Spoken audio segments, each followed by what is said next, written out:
Padayon nga ginpapakusog han provincial government han Eastern Samar ang implementasyon han Universal Healthcare UHC sugad nga suporta health agenda han administrasyon ni Presidente Ferdinand Marcos Jr. nga nagtutuyo maipahirani ang dekalidad abot kaya ngan komprehensibo nga serbisyo panlawas hakada Pilipino.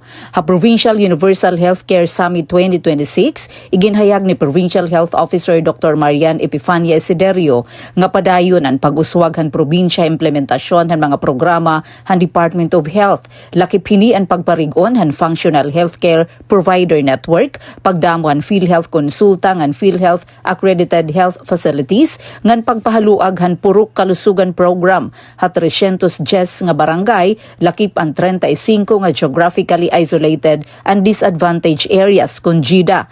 Sumalakan Dr. Isiderio, tikang Enero tubtub Hunyo hini nga tuig, sobra 98,000 nga residente ang nakakarawat nahin serbisyo tikang ha mga purok kalusugan teams, pinagyan health promotion, PhilHealth registration, referrals, nga di ba pa nga batakan nga serbisyo panlawas.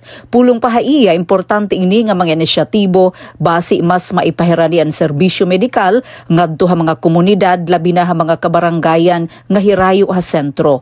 Bisan han mga nahimo na nga programa, ginkikilala gihapon ni Dr. Isiderio nga padayon nga mga ayat ha probinsya ang pneumonia, hypertension, diabetes, nga di ba pa nga non-communicable diseases, salit ginaghatnian mga lokal nga pamunuan nga mga partner agencies nga magpadayon ha pagburublig basi mapauswag ang kahimsog han mga estihanon nga hingpit nga maipatuman ang universal healthcare ha ilarumhan bagong Pilipinas.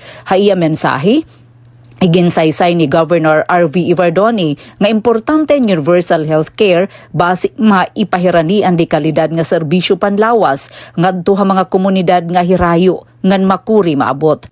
Ginpangunahan ni Governor Ivardoni ang summit nga ginatenderan han mga alkalde, mga miyembro han sangguniang pandalawigan ngan sangguniang bayan nga namumunuhan mga komite ha kahimsog, mga municipal health officers sa DOH 8 Regional Director, Exoperia sa Balberino, Provincial DOH Officer Dr. Jean Marie Igargo, representante han PhilHealth, National Nutrition Council, DILG, DNR COICA World Vision, Plan International Philippines, University of the Philippines Eastern Visayas, nga di ba pa nga mga development partners. Katuyuanan han summit nga mas mapakisig ang koordinasyon ngan kolaborasyon han mga lokal nga pamunuan, mga ahensyan gobyerno ngan mga development partners agud masiguro an inklusibo, episyente ngan sustainable nga serbisyo panlawas para hangatanan nga estihanon. Para bagong Pilipinas, Penelope Pumida, Radyo Pilipinas, Radyo Publiko, Borongan.